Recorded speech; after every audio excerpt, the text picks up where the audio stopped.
Radio Publique Africaine.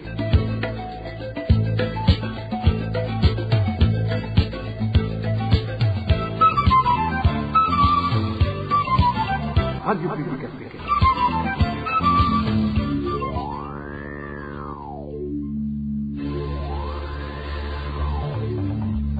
C'est le moment de suivre le journal parlé en français. À la présentation, Josiane Mouzanez. Lundi 2 décembre 2024, bonsoir amis fidèles de la RPA, bienvenue à ce journal dont voici d'abord les titres.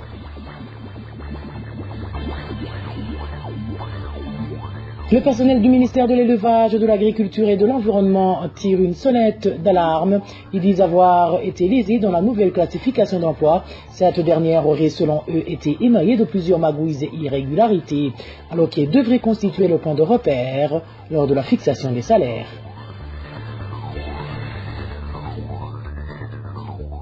Le manque de fertilisants continue à faire parler de lui au moment où le ministre de l'Intérieur ne cesse de presser les administratifs afin qu'ils aillent chercher dans les stocks des fertilisants et les donner à qui de droit, c'est-à-dire aux cultivateurs. Ces autorités n'en font qu'à leur tête et détournent ces intrants qui revendent à la population au triple du prix officiel.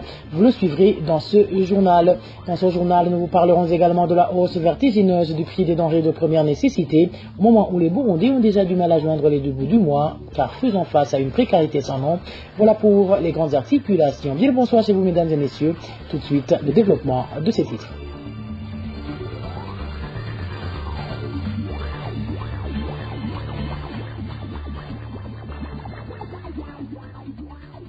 Bonsoir, ouvrons notre journal par cette page qui parle de droits de l'homme où 3 mois viennent de s'achever sans qu'aucune nouvelle ne filtre. Sous le lieu où serait détenu le nommé Mélance Ndaïdziga, chef de la colline Kagwema, située en commune Gihanga de la province Bujumbura. Pour le moment, la famille de Mélance commence à perdre tout espoir de le retrouver vivant. Selon les proches de la dite famille, cette dernière a fait le tour de tous les cachots et prisons, mais en vain. La seule piste qu'elle dispose n'étant que l'enlèvement du leur par des gens qui seraient des agents du SNR. Suivons le témoignage de l'un des proches de la famille de la victime qui s'est entretenu avec la RPA.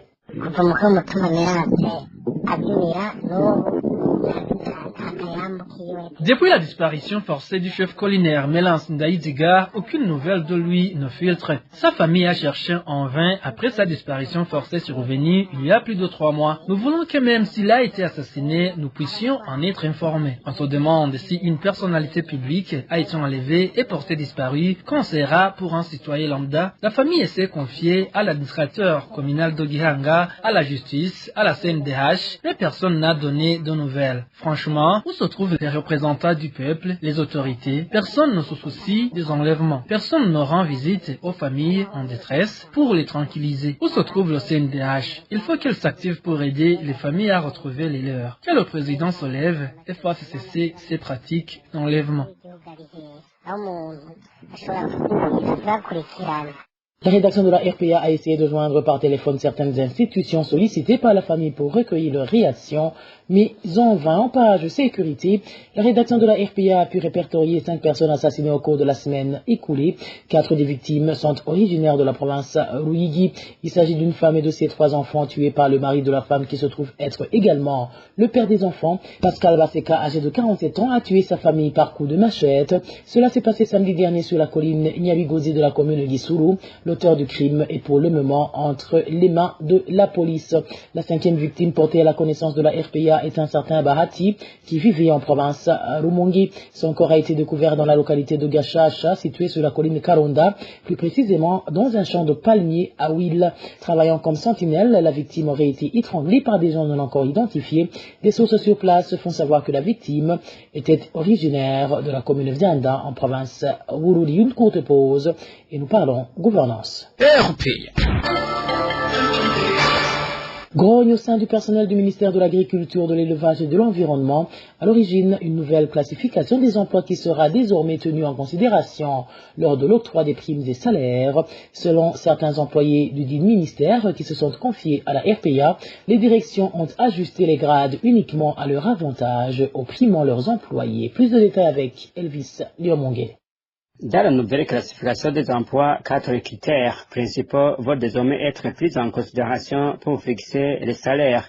Il s'agit notamment de la part indiciaire qui complète le niveau d'études, la part emploi qui tient compte des efforts fournis et des risques encourus au cours de la prestation de services, la part performance ou cotation sur performance qui est matérialisée sur les annales, ainsi que la part des allocations familiales, selon les informations en provenance du ministère de l'Agriculture, de l'Élevage et de l'Environnement. Cette classification a été émaillée de plusieurs irrégularités et magouilles, et pour les corriger, révéler les mêmes sources, une commission a été mise en place par le ministère de la fonction publique, laquelle commission devrait travailler avec tous les ministères sectoriels. Malheureusement, au lieu de rectifier le tir, ces erreurs ont été multipliées par les directeurs qui voulaient se tailler la part du lion sans se préoccuper du sort de leurs employés. Pour ce faire, le ministère de l'Agriculture a écarté les représentants du personnel et a préféré collaborer avec les bureaux provinciaux de l'élevage, agriculture et environnement, PPAE en sigle, pour éviter que les intérêts soient mis en mal. Et pour se couvrir, le du ministère a inséré le directeur général des ressources humaines qui, en réalité, n'était pas encore bien outillé pour traiter ce genre de dossier, vu qu'il venait d'être nouvellement promu dans ses fonctions. Ce cadre du ministère de l'Élevage, de l'Agriculture et de l'Environnement, qui a requis l'anonymat pour des raisons de sa sécurité, révèle l'astuce utilisée pour s'enrichir sur le dos de leurs subalternes. Au fait, ils n'ont pensé qu'à eux uniquement puisqu'ils se sont attribués beaucoup de points sans penser une seule seconde à leurs employés. À titre illustratif, les techniciens vétérinaires communaux ont vu leurs points stagner sur 5100 points alors que ceux de leurs chefs ont été largement revus à la hausse. Pourtant, ce sont ces techniciens qui devraient engager le maximum de points vu le risque qu'ils encourent dans leur métier. Pour ceux qui ne comprennent pas comment ça marche, les points équivalent en réalité au salaire, et c'est cette dégringolade en cotation qui inquiète beaucoup le personnel du ministère de l'Élevage, de l'Agriculture et de l'Environnement. Nous y reviendrons dans nos éditions ultérieures où nous vous parlerons de comment les différents directeurs du ministère sont même allés jusqu'à classer les employés dans la catégorie de gens sans aucune qualification, alors que ces derniers sont détenteurs de diplômes universitaires. Merci à toi Elvis Niomungere. En parlant justement des magouilles opérées au sein du secteur agricole, on ne pourrait pas ignorer la persistance du manque de fertilisants qui fait que les cultivateurs ne cessent de grincer les dents vu qu'ils commencent à perdre tout espoir. En effet, ils redoutent une très mauvaise récolte cette année et ne savent plus comment ils vont survivre. Eric Nyonzima nous emmène aujourd'hui en commune Nyabilaba de la province Bujumbura. Ceux cultivateurs qui se lamentent de la non-disponibilité des fertilisants produits par l'entreprise FOMI sont ceux de la commune Nyabilaba située en province de Bujumbura. Selon certains d'entre eux qui se sont entretenus avec la RPA, la dernière fois qu'ils ont été approchés par des administratifs, c'était au mois de juillet, lors de la collecte des fonds alloués à l'achat de ces engrais. Et 4 mois après, ils n'ont toujours pas été servis, alors que ces fertilisants devraient leur servir lors de la semis, c'est-à-dire à partir du mois de septembre. Mais comme ils n'avaient plus le choix, ils ont quand même planté leurs champs sans aucun fertilisant, raison pour laquelle ils n'espèrent pas avoir une bonne récolte, alors qu'ils avaient misé sur cette saison pour se tirer de la misère dans laquelle ils croupissent depuis un certain temps, vu que les conditions météorologiques ont été meilleures que celles précédentes. D'où implore le gouvernement et plus particulièrement le ministère de l'Agriculture de faire tout leur possible en fait de leur faire parvenir ces intrants afin d'éviter une probable famine.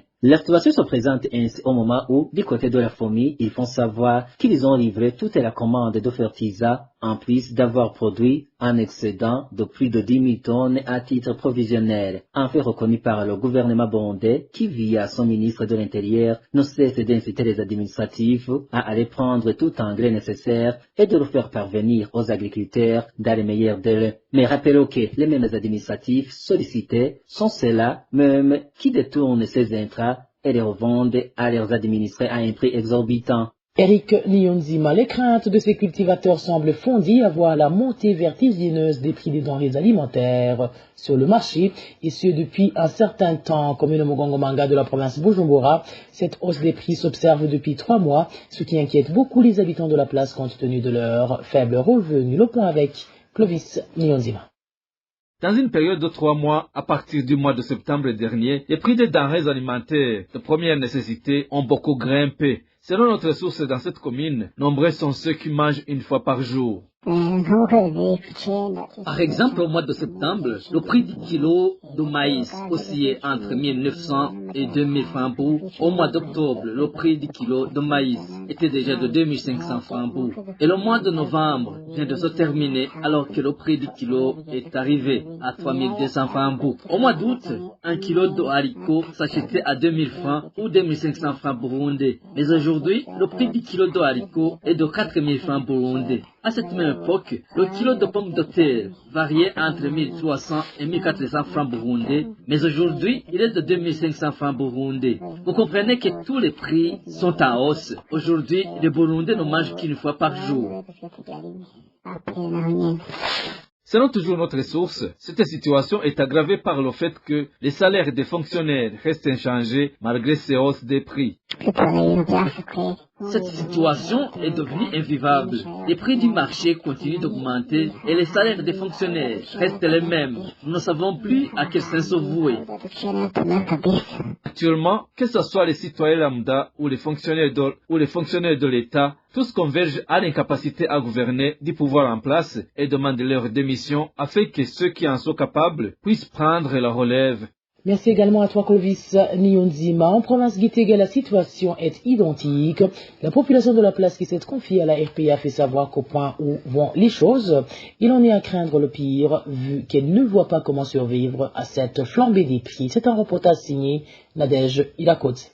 Dans un délai de 3 mois seulement, les habitants de la province de Gitega qui se sont entretenus avec la RPA font savoir que les prix de denrées alimentaires ont été augmentés de façon excessive. Cet habitant donne l'exemple du régime de bananes vertes, dont le prix variait entre 3 à 5 000 francs burundais, mais qui se vend actuellement à 10 000 francs. Le prix de vente du haricot a aussi augmenté de 1 000 francs. Avant, nous pouvions acheter un régime de bananes vertes à 3 000 ou 5 000 francs qui pouvait nourrir une famille peu nombreuse. Mais à présent, le régime de bananes vertes s'achète à 10 000 francs. Les haricots qui étaient à 2 500 francs sont à 3 500 francs. C'est-à-dire que tous les denrées alimentaires grimpent de manière exorbitante. Les autres exemples de denrées alimentaires donnés par ces habitants, dont le prix a été revu à la hausse, figurent le pain et le sucre, sans oublier le charbon utilisé pour faire la cuisson, dont le prix d'un sac a été augmenté de 10 000 francs burundais. Je suis allé chercher du pain pour les enfants et j'ai trouvé qu'au lieu d'en acheter à 1500 francs, il se vend à 3000 francs. Le prix du sucre a augmenté depuis que le président l'a annoncé. Le sucre se vendait à 3500 francs. Aujourd'hui, il se vend à 8000 francs. Rien n'est facile au Burundi. Le sac de charbon qui était à 30 000 francs s'achète à 40 000 francs. Les habitants de la province de Gitega soulignent qu'ils sont très préoccupés par cette hausse généralisée de prix de différents produits alimentaires, car ils ne savent pas comment ils vont continuer à survivre, étant donné qu'ils font face à une pauvreté extrême. Ils demandent alors aux dirigeants du Burundi de faire tout leur possible pour que les prix des aliments soient diminués. Nadège Ilakoudze de Gitega retour sur Bujumbura dans la commune de Nyabilaba où certains habitants dénoncent les magouilles observées dans la distribution du sucre. Ces citoyens indiquent qu'une fois disponible, ce sucre est accaparé par un groupe d'Imbonerakuri qui le revend ensuite à un prix très élevé, d'où ils demandent aux responsables habilités de veiller à ce que ce produit soit fourni dans la transparence et en respectant son prix officiel. Emmanuel Liungeku. Certains habitants de la commune Nyabiraba, province de Bujumbura, indiquent que la distribution du sucre dans cette commune est devenue une problématique. Ces citoyens indiquent qu'une fois disponible, le sucre qui était destiné à certaines collines est partagé par des Imbonerakure qui le vendent ensuite à un prix élevé. Même en cas de disponibilité, certains Imbonerakure le détournent avant qu'il n'atteigne la population. Parmi ces Imbonerakure, il y a un certain Odifax de la zone Nyabibondo. Il prend le cycle qui était orienté sur certaines collines et le vend à différents commerçants, y compris ceux de la mairie de Bujumbura. Si par exemple une colline devait recevoir des sacs, elle peut avoir un seul sac et un autre est vendu. Il y a même certaines collines qui n'obtiennent aucun sac. Suite à cette carence de sucre, notre source fait savoir qu'il y a des propriétaires des boutiques qui s'arrogent le droit d'acheter du sucre pour le vendre à 10 000 francs le kilo, bien que le prix officiel ait été fixé à 6 000. Le gouvernement a fixé le prix pour le client à 6 000 francs. En principe, il y a déjà officiels qui sont chargés de vendre le sucre, mais nous observons des boutiquiers qui l'achètent illégalement à 400 ou 415 000 francs. Vous comprenez que lorsqu'ils vendent par détail, c'est 10 000 francs le kilo, donc une différence de 4 000. Les habitants de la colline Nyabiraba demandent ainsi aux responsables des habilités de veiller à ce que ce produit soit fourni dans la transparence et que son prix officiel soit respecté. À ce propos, la rédaction de la RPA n'a pas pu joindre Michel Mitabakana, administrateur de la commune de Nyabiraba, pour recueillir sa version. Et voilà, mes fidèles de la RPA, c'est sur ce reportage de mon confrère Emmanuel Nyungeko que prend fin le journal en français de ce lundi 2 décembre 2024. Merci à vous qui nous avez prêté une oreille attentive. Merci également aux équipes techniques et rédactionnelles pour leur franche et parfaite collaboration. À la présentation de ce journal, vous étiez avec Josal Mozaleza. Bon début de semaine à toutes et à tous. Au revoir.